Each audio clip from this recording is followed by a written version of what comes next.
김홍신 작가 아마 많이들 아실 겁니다. 인간시장이라는 그런 책으로 많이 유명해지고 뭐 국회의원도 하셨던 그런 분인데요. 이분이 굉장히 담배를 좋아했다는 거예요. 37년 동안 이렇게 담배를 피셨다는 거죠. 그래서 사람들이 이야기하죠. 그 담배 그렇게 피다가 폐암에 걸립니다. 그래서 요즘에도 이제 담배값 뭐 못 보시겠지만 보시면은요, 뭐 폐암에 대한 뭐 그림 같은 게 아주 흉측하게 요즘에는 많이 그려져 있는데 그때는 뭐 그러진 않았습니다만 사람들이 담배 피면 빨리 죽어요. 그리고 옆에 분들도 이제 간접 살인하는 거라고 뭐 이런 이야기를 굉장히 많이 들었다는 겁니다. 더욱이 이제 글을 쓸 때면 이제 거의 담배를 이제 물고 쓰게 썼다는 거예요. 그래서 하루에 서너 갑 정도는 이제 원고 쓰다 보면 그렇게 담배를 많이 이제 피웠다는 거죠. 얼마나 담배를 좋아했는지 이제 끊으려고도 한번 생각해봤는데 끊지를 못하고, 그래서 그분이 쓴 이제 수필 가운데 이런 수필도 있다는 겁니다. 죽는 날에도 담배를 입에 물고 죽겠다. 이것이 이제 어떤 수필의 제목이었다는 거예요. 그만큼 이제 담배를 좋아했습니다. 근데 어느 날 이 사람이 딱 끊었다는 거예요. 그 계기가 뭐냐? 이분의 이제 스승님이 계시는데 스승님이 이제 제자인 이 김홍신 작가에게 이제 이야기를 했다는 거죠. 쥐는 쥐약을 알면 먹지를 않는데 사람은 쥐약인 줄 알면서도 먹는다. 또 하나 더 한마디 더 있다는 거예요. 아주 뜨거운 물잔은 얼른 내려놓으면 되는데 붙잡고 있으니 될 수밖에 없다. 이런 말을 했다는 거예요. 한마디로 담배 끊어라. 독약인데 아직도 물고 있냐. 내려놔라. 손 딘다. 이런 이야기를 하는 거예요. 다른 사람들에게 말들은 건 영향을 받지 않았는데 자기 이제 존경하는 선생님께 그 이야기를 들으니까 부끄럽기도 하고 야 이거 끊어야 되겠다. 그런 마음이 들어서 한순간에 이제 딱 이제 내려놨다는 거죠. 근데 이제 이 담배 끊는 게 참 쉬운 일이 아니고 이제 금단 현상이라고 그러죠. 담배를 피지 못하면 너무너무 이제 불안하고 뭔가 이게 이상한 그런 느낌이 들었다는 겁니다. 6개월 정도는 이 금단 현상 때문에 굉장히 많이 힘들었다는 거예요. 그래도 야 이거 먹으면 쥐약이다. 이거 먹으면 된다. 손 된다. 뭐 그런 마음을 먹으면서 계속 끊으려고 노력해봤고, 그리고 마지막까지 피웠던 담배가 아직 남았잖아요. 버리질 않았다는 거예요. 그리고 그것을 그 라이터랑 눈에 잘 보이는 곳에 이렇게 올려놨다는 거예요. 왜? 다시 피려고 하는 게 아니라 이거 봐도 담배를 끊는다는 것은 담배를 봐도 유혹을 받으면 안 된다 하는 그런 마음에 들기를 작정했기 때문에 아주 눈에 잘 띄는 데 놓고 마음이 동할 수는 있겠지만 참아보자는 거죠. 그렇게 해서 이제 담배를 끊었다는 겁니다. 자, 그렇게 사람들이 다 알아요. 이렇게 담배 좋아하는 양반이 담배를 끊었으니 참 독한 사람이다. 뭐 우리 주변에도 그러잖아요. 담배 끊은 사람을 야 너는 참 독한 사람이다라고 이야기를 했다는 거죠. 이분도 그런 이야기를 들었어요. 그랬더니 김홍신 씨가 말하는 거죠. 야 독국물을 삼키는 사람이 독한 사람이지 담배 끊는 사람이 뭐가 독한 사람이냐라고 이제 이야기를 했다는 겁니다. 자, 이래서 완전히 이제 금연을 하게 되었다 하는 이야기입니다. 자, 우리도 한번 생각해 보십시오. 우리도 무언가를 끊어야 하는데 끊지 못하는 것이 혹시 남아있지는 않습니까? 끊어야 하는 것을 알면서도 요즘 우리 아이들은 손에서 뭐 떨어지지 않는 거 그거 있잖아요. 그거 이렇게 끊지 못하고 이거 없으면 불안해하고. 얼마 전에 이제 저도 핸드폰을 잠깐 안 갖고 온 적이 있는데 굉장히 뭔가 불안하더라고요. 뭔가 큰 거를 놓고 온 것처럼 그런 것 같습니다. 자, 우리도 그거 말고도 얼마나 많이 있습니까? 내가 잘못하는 것인 줄 알면서도 생활 습관이나 여러 가지 것들 끊어야 하는 줄 알면서도 끊지 못하는 것들이 있다 하는 겁니다. 아직도 나쁜 습관이라든지 어떤 여러 가지 것들, 이거 그만해야지 하는 줄 알면서도 멈추지 못하는 것들이 어찌 보면 우리에게도 한 가지씩 있습니다. 더욱이 우리가 신앙인으로서 내 믿음을 지키려고 믿음 생활에 방해되는 것이 물론 있습니다. 알면서도 그것을 끊지 못하는 것이 나에게 오늘도 남아있지 않는가 그런 생각을 해봅니다. 아까 조금 전 김홍신 작가의 선생님, 쥐도 독약인 줄 알면 안 먹는다는 거예요. 뜨거운 물을 내려놓으면 안 되는데 여전히 들고 있다는 거죠. 내가 딱 그 심정은 아닌가. 독약인 줄 알아요. 내 신앙에 방해되는 것도 알고 있지만 끊지 못하는 것. 이거 이제 아직까지 들고 있으면 손 댈 수밖에 없는데 내려놓지 못하는 것. 그런 것이 나에게 남아있지는 않느냐. 좋은 것을 붙잡고 좋은 것을 바라보며 나가기도 부족한데 여전히 내가 움켜쥐고 놓지 않는 것들이 나에게 있어서 무엇인가 오늘 말씀을 나누는 가운데 한번 생각해 보시기를 바랍니다. 생각하는 것만이 아니라 이제 이 순간부터 그런 모든 것들을 다 끊을 수 있는 우리가 되시기를 소망합니다. 자, 오늘 본문의 말씀에 보면 반면에 절대 자기에게는 끊을 수 없다 하는 것을 이야기하는 분이 있습니다. 다른 것은 내가 다 버려도 이것만은 끊을 수 없다. 뭐겠습니까? 예수님, 내가 예수님만을 끊을 수 없다라고 고백하는 사람의 이야기가 나옵니다. 누구겠습니까? 바로 사도 바울입니다. 사도 바울은 자신의 모든 것을 다 버릴 수 있다 그래요. 배설물처럼, 오늘 말씀에도 나오지만 배설물처럼 다 버렸다. 8절 끝에 보십시오. 배설물로 여김은 나오잖아요. 내가 좋아하고 내가 가치 있다고 생각했다는 모든 것들 다 더러운 똥덩어리처럼 다 버렸다는 거죠. 하지만 내가 끊을 수 없는 것은 한 가지 있다. 그것이 바로 예수 그리스도이다. 바로 말씀합니다. 자, 오늘 본문 12절 말씀 우리 한번 같이 고백했으면 좋겠습니다. 12절 우리 같이 읽겠습니다. 내가 이미 얻었다 함도 아니요 온전히 이루었다 함도 아니라 오직 내가 그리스도 예수께 잡힌 바 된 그것을 잡으려고 달려가노라. 아멘. 사도 바울은 다른 것들은 다 끊을 수 있다고 얘기해요. 그러나 무엇을? 예수 그리스도만 붙잡고 나아가겠다. 그러나 이것도 다 이루지 못했다는 거예요. 이미 얻었다 함도 아니고 온전히 이루지 못했다는 거예요. 아니에요. 오직 어떻게? 그것을 잡으려고, 누구를? 예수 그리스도를 붙잡으려고 나는 달려가는, 주님께 향한 그 인생을 지금도 살고 있다라고 고백합니다. 주님만을 바라보며 주님만을 붙잡기 위해서 다른 것은 버리더라도 주님만을 붙잡고 그렇게 믿음으로 나아가려고 그렇게 살아가고 있다 이야기합니다. 자, 그런데 오늘 12절 말씀 다시 한번 보세요. 사도 바울이 붙잡은 게 아니에요. 어떻게 된 겁니까? 다시 한번 중간 보시면 오직 내가 그리스도 예수께 잡힌 바 되었다라고 말합니다. 사도 바울도 붙잡으려고 하지만 이미 사도 바울을 붙잡으신 이가 누구다? 예수 그리스도. 예수 그리스도가 먼저 사도 바울을 붙잡으신 줄 믿습니다. 이것을 위해 달려간다 말합니다. 오늘 우리도 마찬가지예요. 우리가 계속해서 사순절 기간에 말씀을 나누지만 우리가 먼저 믿은 게 아닙니다. 누가 먼저 우리를 부르셨어요? 하나님께서. 우리 주님이 우리를 붙잡고 계신 줄 믿습니다. 내가 주님 앞에 나오는 것도, 오늘 이렇게 예배하는 것도 주님이 나를 인도하셨고 나를 붙잡으셨기에 그 부르심에 우리가 주님 앞에 나오게 된 겁니다. 내가 붙잡은 것이 아니에요. 예수님께서 나를 붙잡았던 겁니다. 그것이 은혜입니다. 나는 예수님께 붙잡힌 사람입니다. 그러므로 오늘도 이 사도 바울의 고백처럼 이미 나는 주님께서 붙잡은 사람이에요. 그러니까 어떻게 됩니까? 주님께 달려가는 인생을 살아가야 하는 것이죠.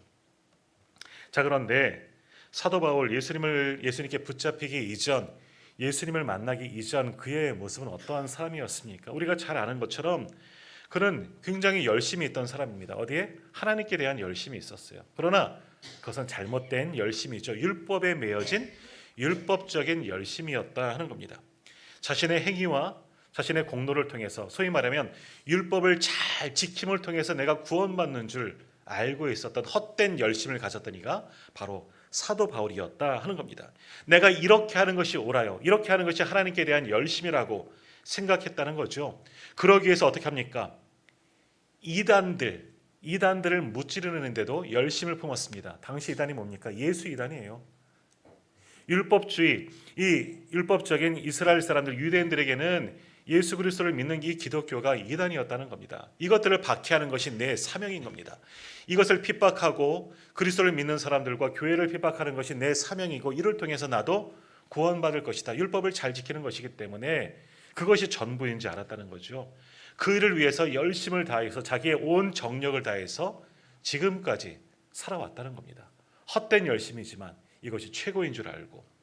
그래서 성경에도 나오지만 우리가 잘 아는 스데반 집사, 초대교회 7 집사 중에 한 명이었던 초대교회 스데반 집사가 순교하던 그 현장, 예수를 믿는다는 그 이유로 돌에 맞아 죽던 그 현장에 사도 바울도 있었습니다. 그것을 옳게 여겼던 사람이 사도 바울이에요. 왜? 예수 이단을 믿는 사람은 저렇게 죽는 것, 사람이 죽어가는데도 괜찮다는 거예요. 왜? 하나님을 대적하는 일이기 때문에. 잘못 알고 있었다는 거죠. 주님을 믿기 이전엔, 주님께 붙잡히기 이전에는 이러한 삶을 살았습니다. 우리도 그러지 않았습니까? 주님을 믿기 전에는 몰랐어요. 내가 유익이고 세상 것들이 좋았죠. 그러한 삶을 살았었다는 거죠. 사도 바울도 그랬다는 겁니다. 그러던 그가 주님께 붙잡히게 됩니다. 사도 바울이 주님께 나온 것이 아니라 예수님께서 먼저 사도 바울을, 그 당시에는 사울이었지만 그를 붙잡았습니다. 그때도 어떻습니까? 주님을 핍박하고 예수 믿는 자들을 박해하기 위해서 다메섹까지 가던 그런 길이었죠. 그 길 가운데 주님을 만나게 됩니다. 아니, 주님이 그를 부르십니다. 사울아, 사울아, 내가 어찌하여 나를 핍박하느냐? 내가 어찌하여 나를 박해하느냐? 호련의 아주 밝은 빛 속에 사도 바울은 주님의 그 음성을 듣습니다.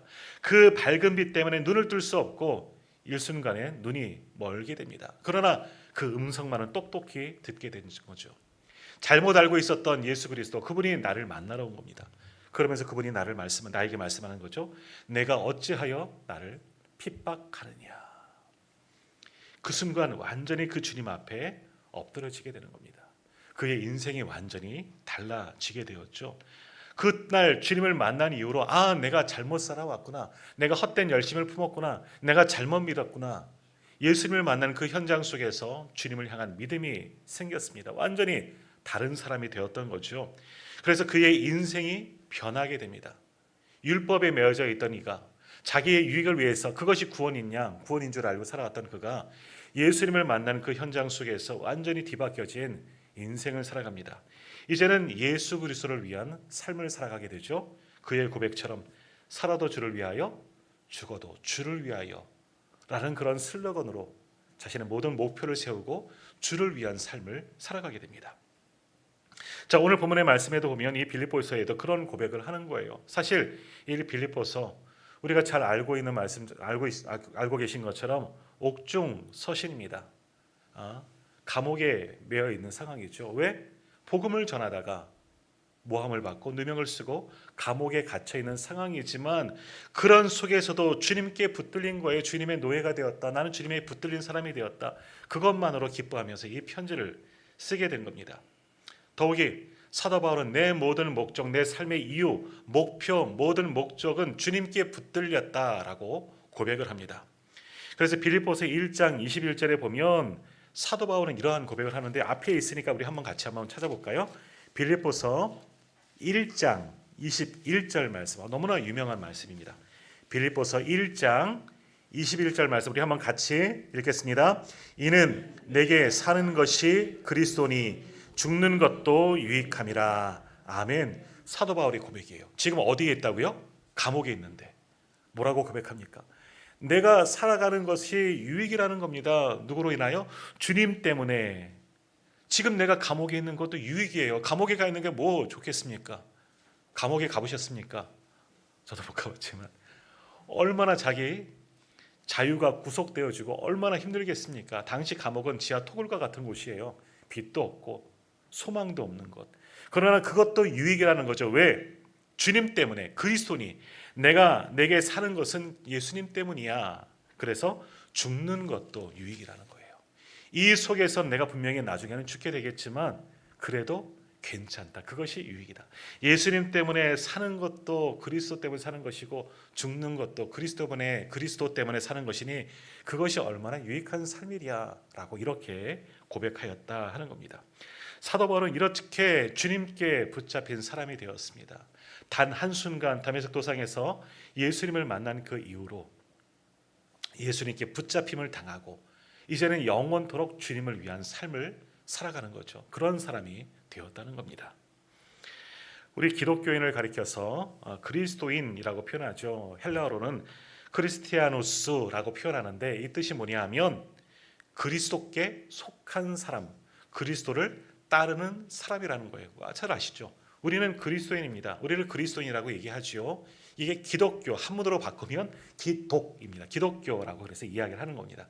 기독교에는 뭡니까? 그리스도인이에요. 그리스도인은 뭐예요? 그리스도에게 속한 사람, 예수에게 속한 사람이 바로 우리라는 거예요. 예수님을 따라가는 사람이 바로 우리 성도들, 그리스도인이라는 거죠. 그러면 우리는 어떠한 삶을 살아가야 합니까? 바로 사도 바울이 이 고백처럼 삶을 살아도 주님을 위하여, 죽는 것도 그리스도를 위하여 그렇게 할 수 있어야 하는 거죠. 내 삶의 모든 목적과 이유, 내 목표가 뭐냐? 이 땅에서 잘 살아야지. 뭐 저기 새로 짓는 뭐 저기 뭐 리얼 저기 아파트에 들어가는 것, 이런 것이 내 목표가 아니라 뭐예요? 살아도 주를 위해, 죽어도 주를 위해. 내 모든 삶의 이유는 주님 때문에 살아가는 것. 그것이 나의 삶의 이유가 되어져야 하는 겁니다. 그런 사도 바울이 로마서 14장 8절에서 이와 같은 고백을 했습니다. 이것도 너무나 잘 아는 거죠. 똑같은 고백이에요. 우리가 살아도 주를 위하여 살고 죽어도 주를 위하여 죽나니 그러므로 사나 죽으나 우리가 주의 것이로다. 우리가 이거 찬양도 사나 죽으나, 우리가 얼마나 많이 찬양 부릅니까? 우리는 사나 죽으나 누구의 것? 주님의 것인 줄 믿습니다. 우리 옆에 분에게 한번 고백합시다. 나는 주님의 것입니다. 나는 주님의 것입니다. 우리 당신은, 우리 장로님, 권사님, 집사님, 성도님, 당신은 주님의 것입니다. 우리 권사님도 장로님도 집사님도 주님의 것입니다. 그래요. 이것이 우리의 믿음이 되어야 합니다. 나는 그리스도의 것입니다. 나는 그리스도입니다. 주님께 속한 자, 이것이 우리의 삶의 목표요 이유가 되어져야 합니다. 그것이 그리스도인의 삶인 줄 믿습니다. 또한 이렇게 주님을 사도 바울은 주님께 붙잡혔고 그의 목적이 바뀌었어요. 그리고 그의 지식도 그의 가치관도 바뀌었다는 겁니다. 그래서 오늘 본문에서는 뭐라고 이야기하느냐? 우리 8절 말씀 한번 같이 읽어보도록 하겠습니다. 8절 말씀 같이 읽겠습니다. 또한 모든 것을 해로 여김은 내 주 그리스도 예수를 아는 지식이 가장 고상하기 때문이라. 내가 그를 위하여 모든 것을 잃어버리고 배설물로 여김은 그리스도를 얻고. 아멘. 자, 사도 바울 고린도전서 후서에 보면 자기 자랑을 합니다. 자기를 박해하는 유대인들에게 내가 어떠한 사람인 줄 아느냐? 나도 이스라엘 사람 중에 이스라엘 사람이고 유대인 중에 유대인이다. 내가 지식이 얼마나 되느냐? 나는 가말리엘 문화에서 당시 굉장히 최고의 학부요 가장 큰 스승입니다. 가말리엘이라는 랍비에게서 배웠던 사람이라는 거죠.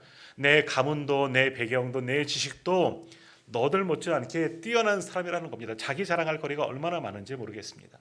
그리고 나는 하나님에 대한 얼마나 열심을 품었던 것 당신들도 아는 바이다. 왜? 이 대제사장들로부터 사내들인 공예로부터 정식 임명을 받고 기독교인들을 박해하던 사람이 바울이었던 거 다 알고 있거든요. 내가 이랬던 사람이라는 겁니다.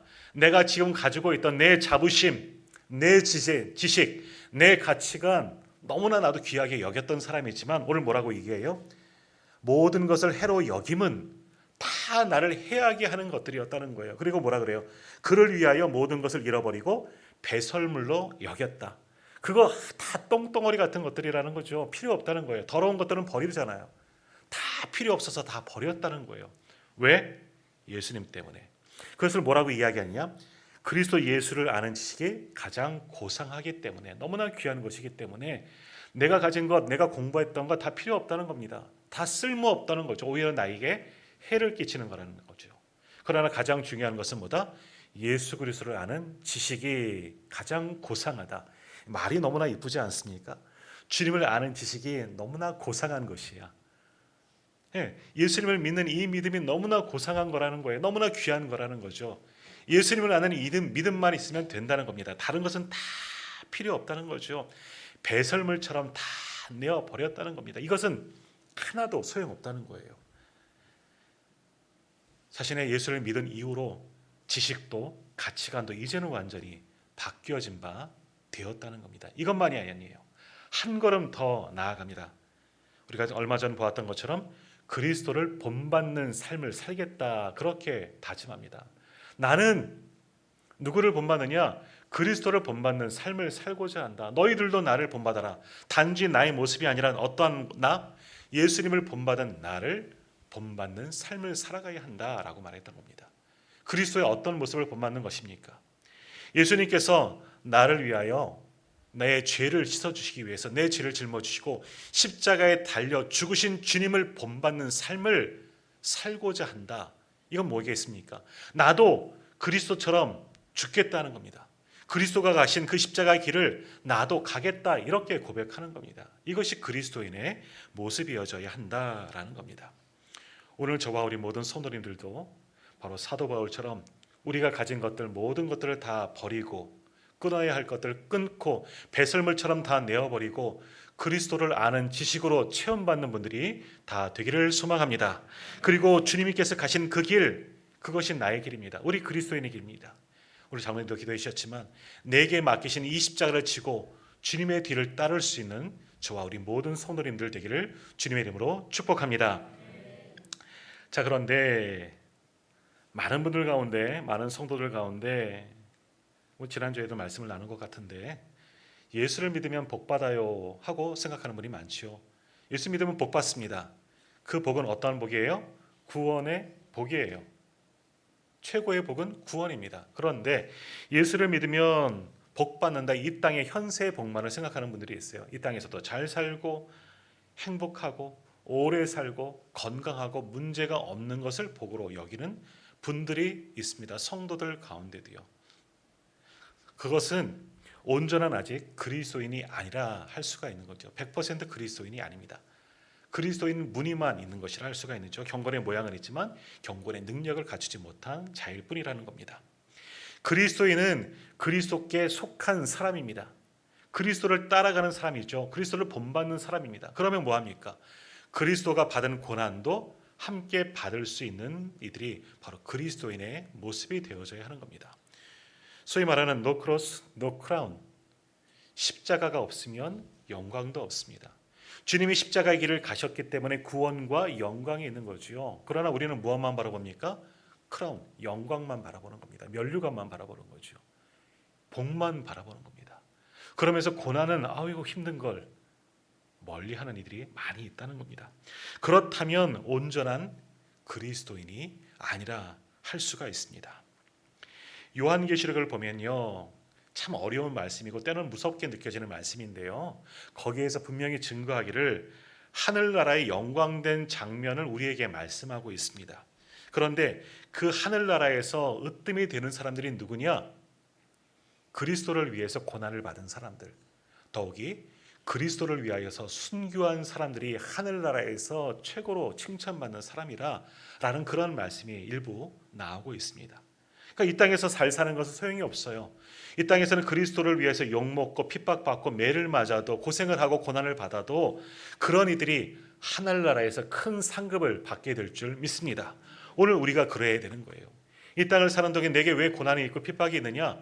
당연히 예수를 따라가는 사람들이기 때문에 고난이 있고 핍박이 있는 거예요. 그것을 이상한 일로 여기지 말라. 우리 지난 주간에도 새벽에도 봤나요? 내가 불시험 당하는 것을 이상한 일로 여기지 말라. 베드로 사도도 그렇게 고백했습니다. 왜? 예수님을 쫓아가는 것은 당연히 핍박이 있고 고난이 있는 거예요. 고난이 없이는 영광이 없어요. 예수님도 십자가를 지셨기 때문에 구원과 영광이 있지 않았습니까? 그럼 그리스도인 우리가 당연히 고난이 있는 것은 당연한 일이다 하는 겁니다. 사도 바울은 그것을 당연한 일로 여겼습니다. 그래서 지금 감옥에 갇혀 있는 것도 너무나 은혜인 거죠. 그리스도를 위하여서 사는 것도 그리스도요, 죽는 것도 그리스도이시다. 얼마나 은혜되는 말씀입니까? 오늘 예수님 믿는 것, 우리 성도님들 행복하십니까? 예수님을 믿는 것이 행복하십니까? 주님 때문에 예배드리고 말씀을 묵상하고 찬송 부르고 기도하는 것, 이게 너무너무 귀한 것입니까? 오늘 사도 바울의 말씀처럼 이게 가장 고상한 일이신 줄 믿으십니까? 아니면 이것 말고 세상적인 모든 것들, 처음 말씀드렸던 것처럼 이 김홍신 작가가 담배가 너무너무 좋아서 나는 죽는 그날까지 담배 물고 죽이리라 했던 것처럼 아직도 세상 것들 포기하지 못하고 그것이 너무 좋아서 한 손에 쥐고서 내려놓지 못하는 것, 이것이 우리에게 남겨져 있습니까? 그것을 내려놓는 순간 나는 진짜 그리스도인이 되는 겁니다. 오늘 사도 바울처럼 그리스도를 아는 지식이 가장 고상하기 때문에 내가 가진 모든 것들 다 버렸노라, 이것이 너무나 위대한 믿음의 고백인 줄 믿습니다. 바로 이러한 사람이 오늘 14절에서 말씀하는 표대를 향하여 달려가는 귀한 믿음의 삶인 줄 믿습니다. 바라기는 오늘 예배하는 저와 우리 모든 성도님들, 내가 가장 좋아하는 것 이제는 한번 버려보십시오. 예수 빼고 그리스도 빼고 내가 가장 세상에서 좋아했던 모든 것들, 내가 값지고 가장 소중하고 놓칠 수 없는 이 모든 것들 내려놓으시고 이제는 예수로 사는 인생, 예수로 죽을 수 있는 인생들이 다 되시기를 바랍니다. 그럴 때 하나님께서 오늘 위해서 오늘 말씀하는 것처럼 부르심 상을 우리에게 허락하여 주실 줄로 믿습니다. 그리스도를 위해 따라가는 모든 삶, 쫓아가는 삶, 붙잡은 상을 위해서 하나님께서 가장 값진 것을 우리를 위하여 예비해 놓으신 줄 믿습니다. 그것을 붙잡고 그것을 움켜쥐을 수 있는 저와 우리 모든 성도님들 되시기를 주님의 이름으로 축복합니다. 기도하겠습니다.